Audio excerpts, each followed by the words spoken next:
Hello everybody, I'm going to be reviewing my Charvel PM DK24 Humbucker 2-part CMQM in chlorine color. I thought this was Fender, not freaking Ibanez. Goodness, like that's long. What? Well, here she is. Beautiful. I've had her for almost like 6 months. Fantastic. Got good sound, and if you want a little boost, just flick this thing down. Tons of boost. Then this guitar. Here's the neck. So you can see that, and then my action is really low, really low. Barely see that, but my action is super duper low. And the tremolo bar has this technology where you can put a tiny little bit in there, or like, I don't remember what it's called. I went dumb there. Well, you can put an Allen wrench in there, a small Allen wrench, and tighten rubber. There is rubber in there holding this tremolo bar where you want it. And if you don't want it to move, it's a screw on and it'll just stay there, or it'll flop if you want it to. You can loosen it and you can tighten it to your liking. I like it a little bit tight for when I do like go back there and if I want to play something like Polyphia.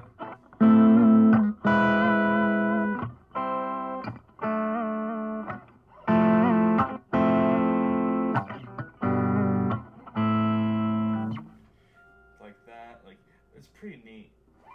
And it can bend backwards and upwards. Like it's great when it comes to that. And it comes with locking tuners. It's Charvel brand. I'm not sure who actually makes them. And the nut is pretty good. The nut's really good. The string trees look pretty good too. Those are really good. And they also have this technology on the tone knob. Like, I'm not sure. I think I heard from my guitar teacher that these are like EVH invented this, but if you take it from 1, 2, 3, 4, 5, 6, 7, 8, 9, and then if you go to 10, you'll hear it click here.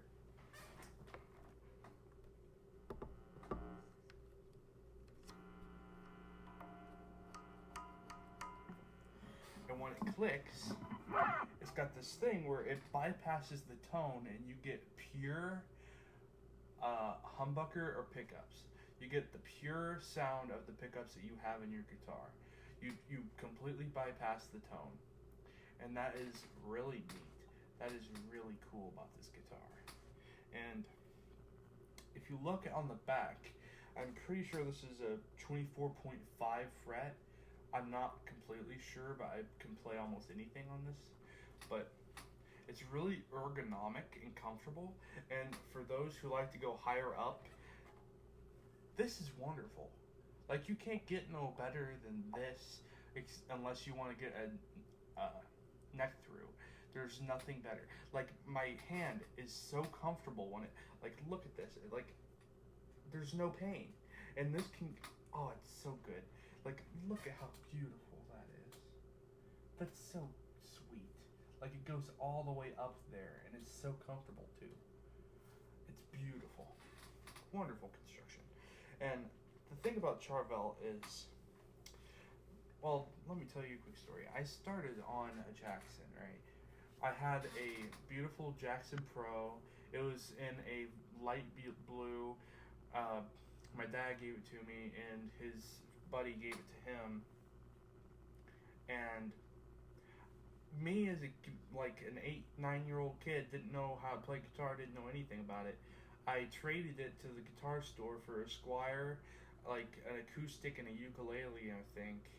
And I've regretted it ever since. That was a beautiful guitar. But I also have a newer Jackson now, and it's pretty good. But I have heard that they have very bad quality control issues. Now, I have played at least like 8 or 9 Charvels. Every time I see one in a store, I pick it up. And I have never picked up one that I did not like. Every single one was comfortable. It was set up decently.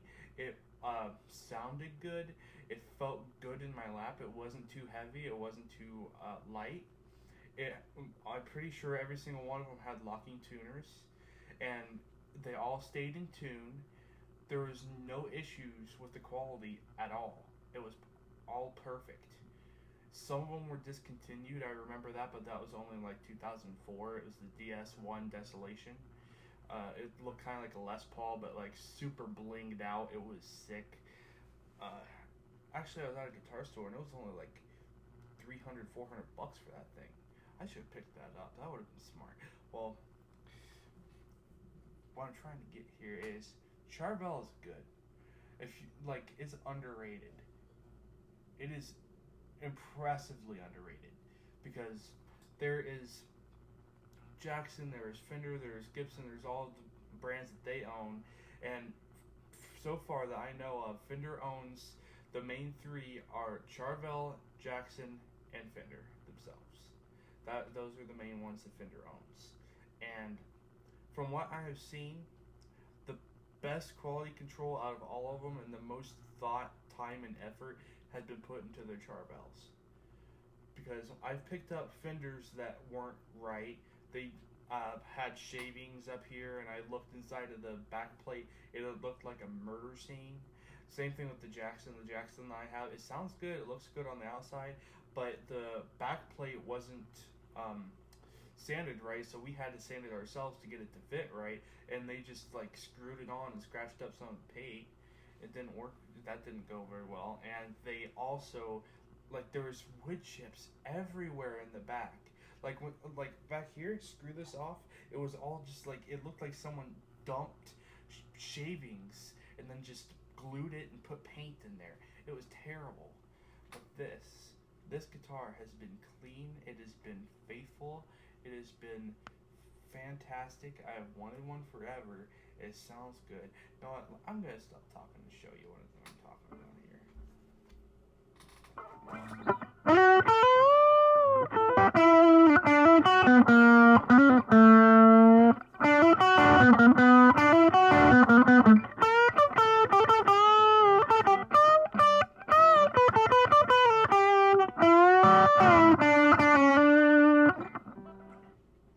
Like, how much better does it get?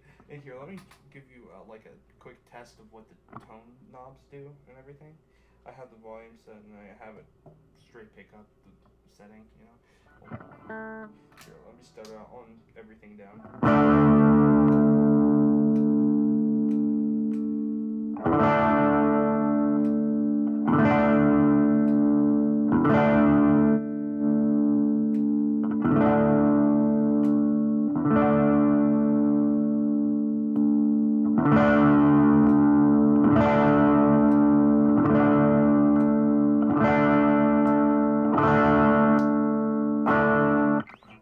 See what I mean? Like, you could flip this thing and just have so much, like, going into this. I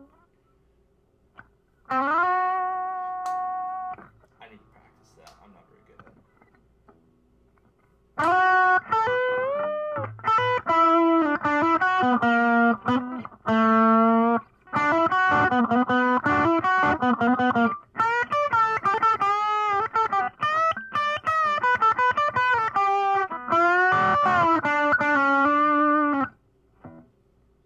It's so good. Like, I don't understand why more people aren't buying this. Like, I was looking on Sweetwater the other day for, like, cases, because my case is, it was just one that they found in the back that they gave to me. Well, I was looking at them, and only, like, 19 people bought a case. And, like, not only 19 people want to take care of this instrument. Is there only 19 people in the world that bought one? Are you kidding me? Like, why doesn't more people want a case? And it's like Charvel brand good stuff. Like, why don't, it doesn't make sense. Like, this is so good. Like, I've played Gibsons, they don't feel as good. I've played Fenders, they don't feel as good. I've played Jacksons, that they don't feel as good. I've played Schecters, they feel pretty good. I gotta give it to Schecter. Schecter does pretty good. ESP, they're okay. It depends on if you like the feel.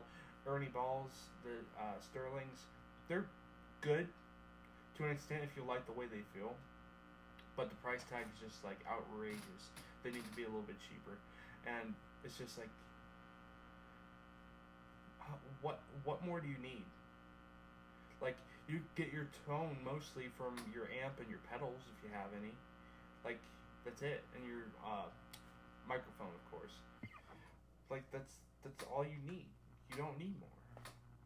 Like, why do you need anything else?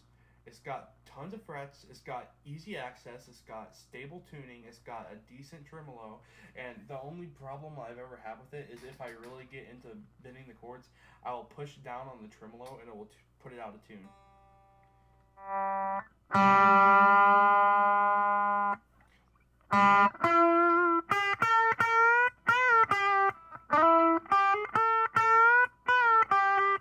Like, it'll put it out of tune a little bit, and that's not a big deal. All you gotta do is just not be meaty with your hands. Like, it feels like a very luxurious guitar. You have to treat it with respect. You have to be very delicate with it. Like, if you've played a Les Paul your whole life, you probably would not have a very good time with this. Because with this guitar, I have like super extra lights on this thing, and it's like a shred machine. It is a metal shred machine. It is not made for like hardcore rock, like say like AC/DC. This isn't made for much of that. This is more made for like Avenged Sevenfold, Skillet, and Disciple, Dream Theater. Like, that type of stuff is more around that, but it can do rock if you want it to. Like,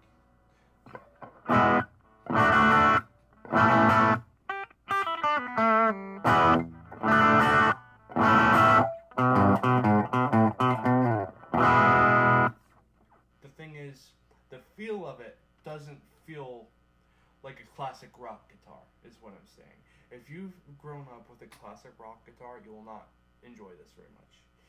But for everybody else that is open-minded and willing to try one, pick up a Charvel. Try it. Try it for yourself. You don't need to listen to me. Just go try it. What better way to learn than experience?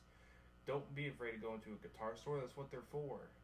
The more guitars you play, the better chance that you're going to buy one someday. Like, that's the thing. Because I used to go into guitar stores and just look around, and then I always knew that one day I was going to get one of those guitars, and since they were so nice to me, that was the place that I bought it. Right? There's so many people that are afraid to go into guitar stores to try stuff out. Like, when I was starting, I didn't want to ask for a pedal out of the thing because I didn't know how to use them, or I didn't want to try one of the big boy amplifiers like an EVH 5150 with EL34 tubes. Oh man, that's gonna be one of my next ones. Well, I didn't want to ask to use that. I didn't want to use that because I didn't know how to use it. Because that's what you don't learn in guitar lessons. They don't teach you how to use your amp most of the time. Because, like, my guitar teacher, really good guy, he's teaching me a lot about guitar, but when I brought my guitar amp in there because I didn't know how to use it. It's a Crate GX40C, I think. Well, I brought that in, and he basically just set it up and gave it to me. He didn't show me much about how to find my tone. He didn't tell me how to get everything.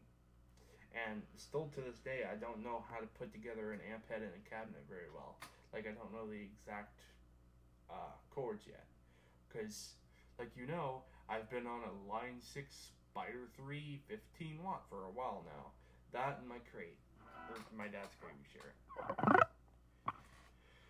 So, subscribe if you want to see more videos. I am joining a band, and whenever we get music, I'm going to share it on here. I'm probably going to make my own, like, what I'm going to do is when we make music, I'm going to make a music video with me playing it, almost like it's a cover video, but I'm going to be playing it. It's kind of weird, but it's going to be in, like, my style, so I won't make my band have to do it. because I like to do the in the shadow, coming out of the shadow type thing, and it's kind of hard to do with a bunch of people. And if you haven't seen already, look at that wood grain. Like, I polish it every other month. Like, look at that. That is spectacular. And you just can't get no better. And the neck is so smooth. I will say one other thing. This guitar specifically, the frets needed to be sanded down, but that's because it was one wood cures, the wood shrinks. So it was not a manufacturer mistake, okay? Because when the wood shrank, the frets didn't, right? So the wood went down, then the frets stayed there, so the frets poked out, etc. So, just when I got it, since my dad works on stuff, he just sanded it down, and you can probably take it to your guitar shop, and if you don't know how to do that, just ask them how much they want for it. Mine said like 45, 75, something like that, and then actually I think 75 was like a full like rundown and setup, like get the intonation right and get the action set up and yeah, etc. Get all that good. Well, see y'all, and